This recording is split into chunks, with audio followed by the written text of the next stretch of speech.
Cerita diawali dengan sebuah berita pembantaian yang dilakukan terhadap sekelompok gangster, di mana sosok pelaku yang diduga merupakan pembunuh berdarah dingin yang dijuluki Goblin kini mempersulit tim investigasi kepolisian karena sosok itu diketahui pandai menyembunyikan identitas. Namun untuk menggal informasi, seorang detektif bernama Choi telah mengirim mata-mata untuk mencari tahu siapa orang itu. 현재 백정파 내부에 우리 정보원이 조직의 실체를 파악하고 있는 중입니다만 그놈이 그 도깨비였다고 하더라고요. 혼자서 이 선짓덩어리로 만들어버린 놈이 있던데. Dan kisah akan berfokus pada si Goblin itu sendiri bernama Kang. Ia yang saat ini tengah menemani rekannya yang pingsan setelah ikut melakukan pembantaian, lekas memberitahu jika sedari tadi ponselnya terus berbunyi, yang setelah diperiksa, si rekan yang bernama Yongmin ini pun ternyata mendapat panggilan dari seseorang yang ingin memberi kabar bahwa putrinya harus segera dibawa ke rumah sakit.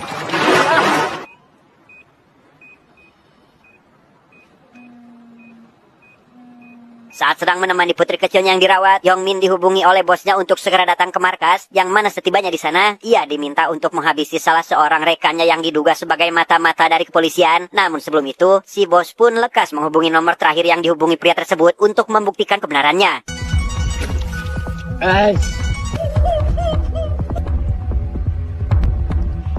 Sesuai prediksi, panggilan itu pun terhubung pada detektif Choi selaku pihak dari kepolisian, sehingga tanpa menyimpan keraguan, si bos ingin agar Yongmin menghabisi pengkhianat ini. Namun karena Yongmin merasa tak tega jika harus menghabisi rekannya sendiri, Kang pun dengan cepat mengambil alih tugas tersebut dan...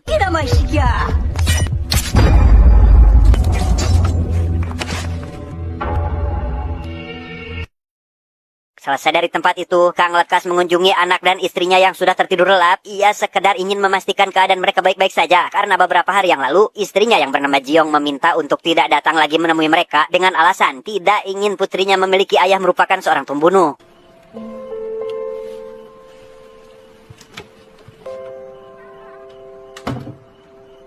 Keesokan harinya, Yongmin membutuhkan uang untuk biaya pengobatan sang putri, lekas menemui si bos untuk meminta pekerjaan tambahan, yang di sana ia pun diberi berkas berisi foto seseorang yang harus segera dihabisi, yaitu seorang pria berbadan tinggi besar yang merupakan ayah angkat dari Kang alias Goblin. 지 주제도 모르고 기어 오르는 새끼가 있어. Karena tidak memiliki pilihan, Yongmin terpaksa menerima pekerjaan tersebut dan langsung berangkat menuju kediaman si target. Ia meminta maaf kepada beliau karena harus melakukan ini atas dasar perintah dari bosnya, sehingga...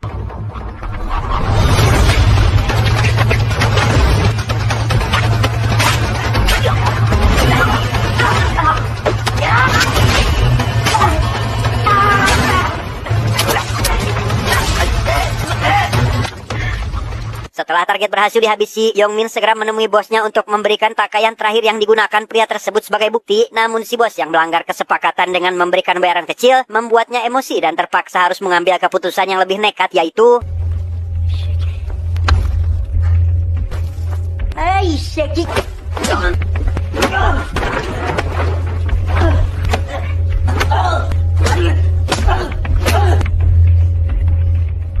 Kang yang juga datang ke sana menemukan si bos kini sudah dalam kondisi sekarat akibat ditikam. Namun setelah mengetahui siapa pelaku yang telah melakukan semua ini, ia pada akhirnya dijadikan sebagai tersangka oleh Choi yang menemukan markas mereka. Tanpa sedikit pun memberikan perlawanan, Kang memilih pasrah untuk digelandang ke kantor polisi.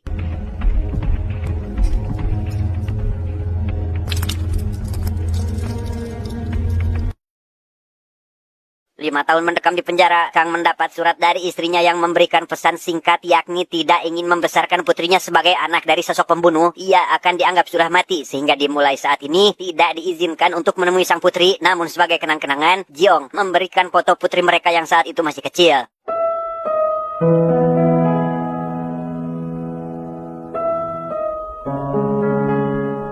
Yongmin yang berniat meminta maaf atas perbuatannya semakin merasa bersalah karena Kang selalu menolak kunjungan, sehingga ia yang khawatir Kang akan membalas dendam, lekas membangun kelompok gangster bersama rekannya yang bernama Samsul selaku mantan anak buah si bos yang sudah dihabisi, di mana mereka berdua berhasil membangun organisasi kejahatan terbesar di kota tersebut.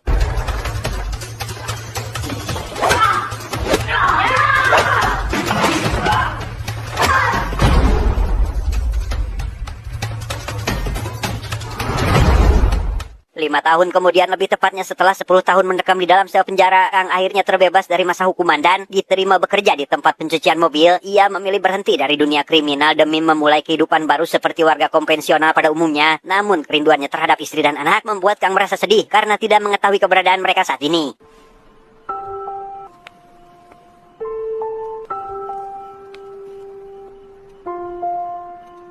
Di tempat lain, kita akan diperlihatkan dengan seorang anak SD bernama Enjo. Ia merupakan putri dari Yongmin yang dikenal selalu jahil dan sering membuli anak lain yang dianggap lebih rendah dari dirinya. Namun semenjak kedatangan siswi baru yang bernama Yena, ia bersama kedua rekannya sesama pembuli itu pun selalu gagal dalam melancarkan aksinya. 니들 구경만 할 거야? 니들 거기서 뭐해? 아씨 잠깐 왔다. 야, 가자. 너 오늘은 좋은 줄 알아. 뭐래? 다야, 얘나. 고마워. 넌 괜찮아? 응.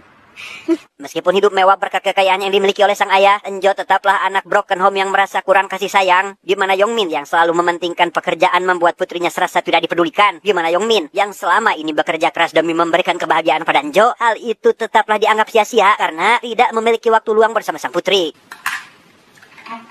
은주야, 여보, 어디 멀리 외국 가서 살면 어떨까? 아빠 혼자 가서 살아. Keesokan harinya, Kang pergi ke kantor polisi untuk menemui detektif Choi. Ia meminta bantuan beliau untuk mencarikan alamat kediaman istri dan putrinya saat ini. Sempat menolak dengan alasan kantor polisi bukanlah agensi detektif swasta. Choi akhirnya bersedia dengan syarat, yaitu Kang harus membantu penyelidikan terhadap Yongmin yang saat ini dianggap sebagai sosok goblin. 열어봐봐. Di sana Choi menjelaskan jika sosok tersebut akhir-akhir ini sering menjalankan aksi kriminal dengan memaksa perusahaan besar supaya melakukan kerjasama, di mana pergerakannya yang apik membuat pihak kepolisian sulit mencari bukti atas kejahatan yang telah dilakukan. Namun Kang menolak untuk memberikan bantuan karena tidak ingin berurusan dengan orang-orang seperti itu. 네가 그 정보 좀... 죄송합니다. 이제 이쪽하고는 인연을 끊었습니다. Karena meminta bantuan polisi bukan solusi, Kang yang kesal pun lekas melampiaskan kekesalannya dengan minum homer bersama rekannya sesama pekerja, di mana bosnya yang ternyata juga merupakan mantan narapidana seketika bercerita jika dirinya pernah mengalahkan sosok goblin sewaktu di dalam sel. Kang yang hanya tersenyum mendengar hal itu membuat si bos merasa tersinggung sehingga 울지레바 이 씨발놈아!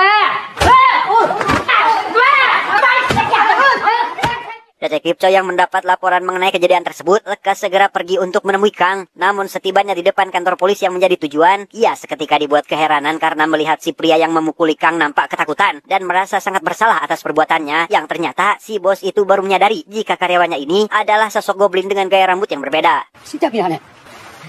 그래. 새끼가 어떻게 그런 거였어? 에휴. Keesokan harinya, Kang kembali ditemani oleh detektif Choi yang ingin menyampaikan jika dirinya percaya bahwa setiap orang pasti bisa berubah, seperti hanya orang baik menjadi jahat dan orang jahat menjadi baik. Yang karena Choi juga merasa yakin Kang tengah menata kembali hidupnya, beliau pun memberikan sepucuk kertas berisi alamat kediaman istri dan putrinya saat ini.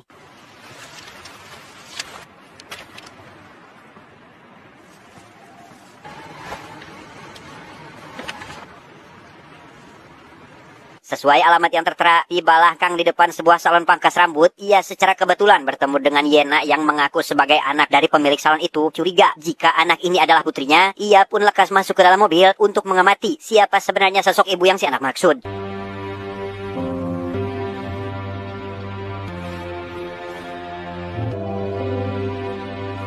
Dan sungguh alangkah bahagianya Kang saat mengetahui jika si anak alias Yena memang benar-benar putrinya, sehingga untuk memanfaatkan momen berharga meski hanya menatap dari kejauhan, ia memilih untuk tetap berada di dalam mobil mengingat pesan terakhir dari sang istri yang telah memberitahu Yena jika ayahnya sudah mati.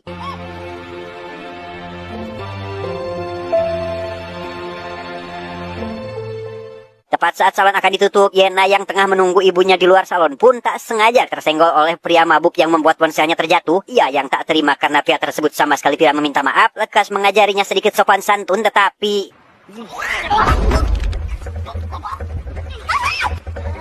Dan ya, jika bukan karena Jiong meminta Kang berhenti, mungkin pria mabuk tersebut kini sudah menjadi sasak tinju. Gimana Yena yang penasaran siapa Kang, membuat Jiong lekas berbohong dengan mengatakan jika pria yang menolongnya ini adalah kenalannya. Namun hal itu justru semakin membuat Yena penasaran dan lekas mengajak Kang makan bersama sebagai ucapan terima kasih.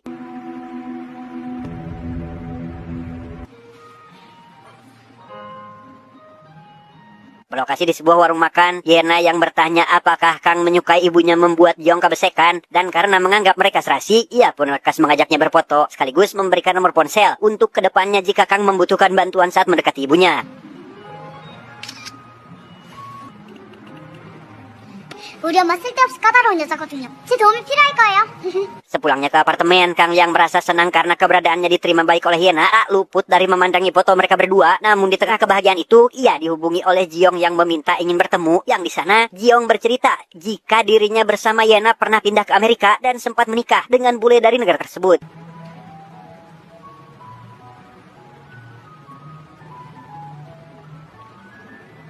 Karena Yena tidak menyukai ayah tirinya, Jiong memilih cerai dan kembali pulang ke negara ini. Ia mengaku baru pertama kali melihat putrinya tertawa bahagia semenjak bertemu Kang sebelumnya. Tapi meski begitu, Jiong meminta Kang agar jangan mendekati putrinya, mengingat akan betapa sakit hatinya Yena jika mengetahui bahwa ayahnya merupakan sosok pembunuh. 어제처럼 예나가 많이 웃는 걸.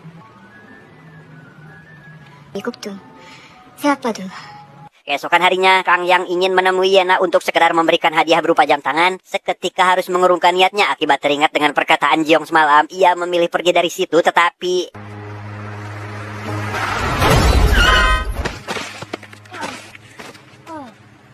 dan ya, Yena yang menyadari Kang tertabrak, lekas menghampiri pria itu untuk memastikan keadaannya, di mana pengemudi mobil yang ternyata merupakan supir pribadi Enjo juga langsung keluar untuk meminta maaf sekaligus bersedia membiayai pengobatan rumah sakit sebagai ganti rugi.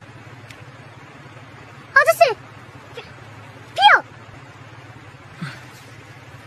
Ketika akan pulang bersama Yena, Kang dimintai kartu nama oleh si supir yang menabraknya, dan tak lama setelah mereka pergi, Yongmin juga datang karena takut terjadi sesuatu kepada sang putri. Yang di sana, Yongmin lekas meminta kartu nama milik si korban dan sangat dibuat terkejut saat mengetahui jika sosok itu adalah Kang. 차에 있습니다. 먼저 퇴근해. 네, 회장님.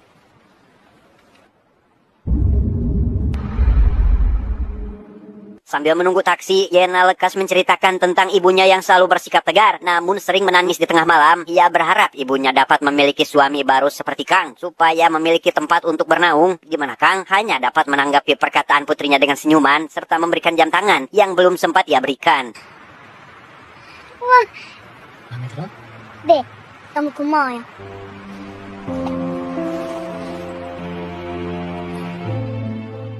Pagi harinya ketika sedang sarapan, Yena yang ketahuan menggunakan jam baru membuat Jiong langsung bisa menebak jika jam tersebut merupakan pemberian dari Kang, sehingga ia yang tidak ingin putrinya dekat dengan sosok ayahnya sendiri meminta Yena agar membuangnya. Namun Yena menolak keras perintah tersebut dengan mengaku jika dia selalu merasa senang saat berada di samping pria itu. 엄마랑 같이 있으면서도 늘 불안하고 무서웠는데.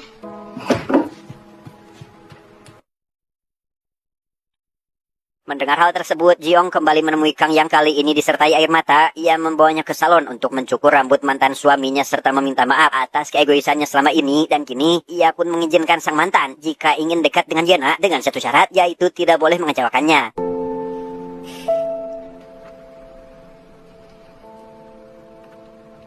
우리 예나 실망시키지 마. Sementara itu, Yongmin yang curiga jika Kang tengah mendekati Enjo untuk membalas dendam, diberi saran oleh Samsul agar menghabisi pria itu terlebih dahulu, karena dengan kekuatan serta jumlah anak buah yang dimiliki, mungkin saat ini hal itu tidaklah mustahil untuk dilakukan, serta dirasa cukup untuk mengalahkan sosok yang dijuluki Goblin. 계속 감시해.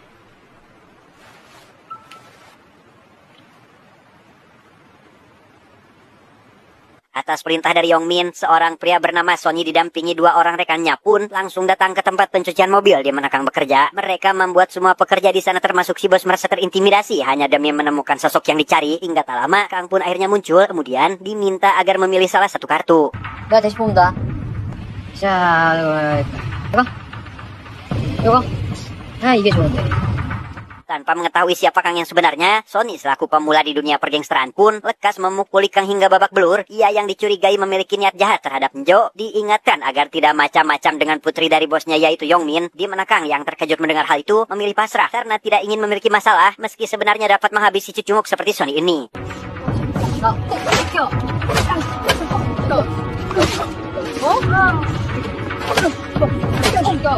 Mendengar hal tersebut, Yongmin yang sebenarnya hanya ingin Sony mengawasi Kang pun menjadi emosi karena perbuatannya dirasa berlebihan, di mana Samsul yang ada di sana meminta maaf karena tidak memperingatkan bawahannya. Sony yang belum mengetahui siapa Kang dan penasaran mengapa bosnya seperti takut dengan sosok itu, ia yang jadi berambisi ingin menghabisi Kang pun diberitahu oleh Samsul jika Sony sendirilah yang akan mati.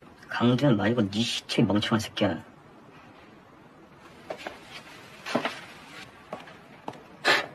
Supaya kejadian yang sama tidak terulang, Yongmin kembali menegaskan kepada Samsul jika ingin berhadapan dengan goblin, maka harus sampai membunuh sosok itu. Ya, saat ini belum yakin untuk melakukannya sebelum menemukan tanda jika Kang memang benar-benar ingin membalaskan dendam. Sehingga di keesokan harinya, anak buah Sony yang kemarin sempat ikut berbuat keonaran di tempat pencucian mobil pun kini hanya mengawasinya dari kejauhan. 계속 조시해.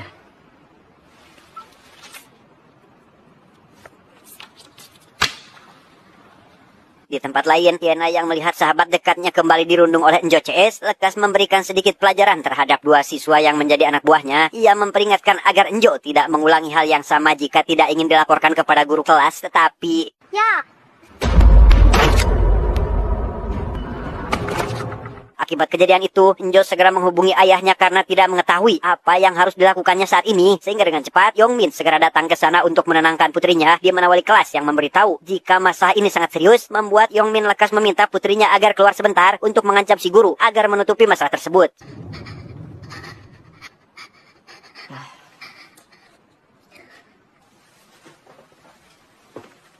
Kang yang mendengar kabar terkait Yena yang sedang menjalani operasi, segera pergi ke rumah sakit menemui Jiong yang lebih dulu tiba di sana. Dan setelah beberapa jam menunggu, mereka akhirnya bisa bernapas lega setelah mengetahui jika Yena akan baik-baik saja, meski untuk saat ini dia masih belum sadarkan diri.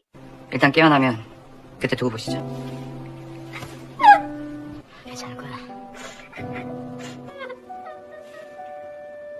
Keesokan harinya, Kang yang pergi ke kantor polisi untuk membuat laporan, justru malah mendapat perlakuan tidak menyenangkan dari polisi di sana yang seolah menganggap kasus putrinya sepele. Ia yang ingin mengetahui siapa orang yang melakukan hal ini kepada Yena, bahkan disarankan agar berdamai dengan keluarga pelaku, sehingga dengan fakta jika pihak kepolisian tidak bisa diandalkan, Kang pun memilih untuk pergi saat itu juga. 그럼 그 합의 조건을 말씀을 드리자면 Setibanya di rumah sakit, Kang secara kebetulan bertemu dengan sahabat putrinya yang ingin menjenguk, di mana si anak yang kala itu ada di lokasi kejadian lekas bercerita. Jika guru di sekolahnya saat ini seolah menutupi kasus yang menimpa Yena, penasaran dengan hal tersebut, ia pun segera pergi ke sekolah untuk menemui guru di sana. Namun sayang, ia sama sekali tidak diberikan informasi. 학교 정책상 사법기관 관계자들에는 어떤 정보도 드릴 수가 없습니다. 있어서요. Tidak menyerah di situ, Kang lekas menunggu Enjo hingga pulang sekolah. Ia yang mengaku sebagai ayah dari Yena kini menanyakan secara langsung apa yang sebenarnya terjadi di atap gedung waktu itu, tetapi...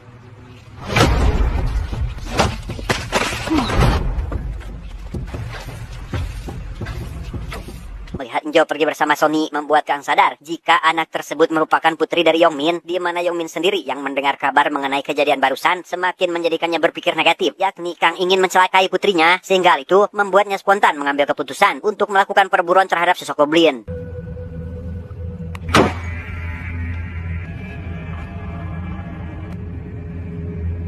Dengan cepat, Sony bersama kedua anak buahnya lekas pergi ke rumah sakit untuk menculik Yena, di mana Enjo yang datang ke sana tidak dapat berbuat apa-apa, bahkan dibuat tak sadarkan diri, sementara Samsul bersama para kroco yang lain juga memulai pergerakan dengan mendatangi apartemen Kang untuk menghabisinya di tempat tersebut.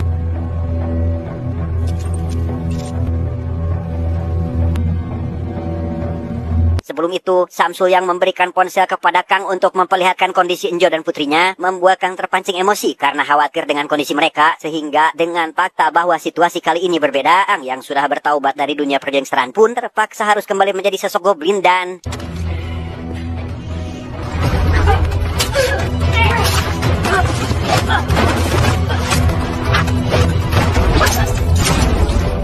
Mengetahui anak buahnya mati, Yongmin segera meminta Samsul agar memindahkan Yena ke sebuah pabrik terbengkalai, sehingga Kang yang baru tiba di rumah sakit hanya menemukan Jiong, yang kini masih tergeletak pingsan, dan setelah disadarkan, ia pun berusaha menenangkan mantan istrinya dengan berjanji akan menyelamatkan putri mereka.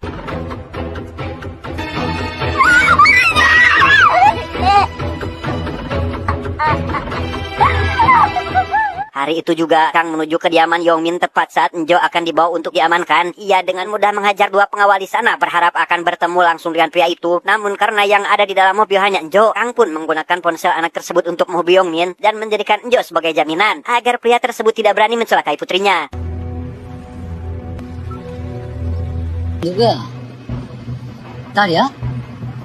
아까 말씀드렸던 그 장소로 저 아이를 데려가시면 됩니다.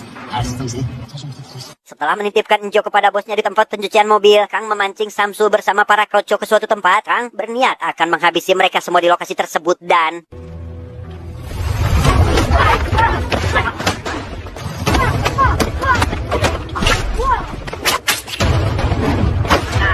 Selesai dengan para kroco, Kang harus berhadapan dengan Samsul selaku rekannya di masa lalu. Ia yang mendapat julukan Goblin karena kemampuan bela diri. Sekaligus sosok pembunuh berdarah dingin tentu dapat dengan mudah menghabisi Samsul. Dan setelah berhasil dikalahkan, Kang pun langsung menanyakan keberadaan Yongmin sampai mendapat informasi yang dibutuhkan.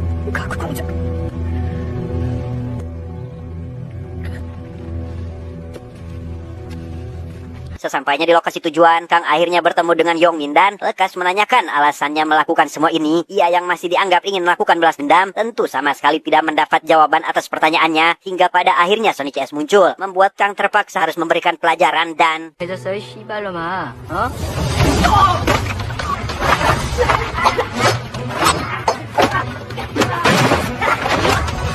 Karena kedua rekan Sony tidak bisa dianggap remeh, Kang mengeluarkan pisau miliknya untuk bertarung lebih serius, di mana Sony yang sebenarnya hanya bergantung kepada mereka berdua, memanfaatkan situasi Kang yang tengah kewalahan untuk menyerang sampai akhirnya...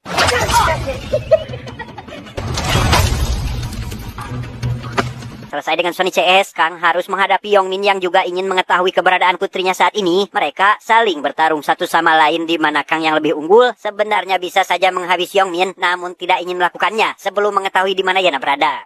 그러니까 얘는 지금 어딜 내가 알아!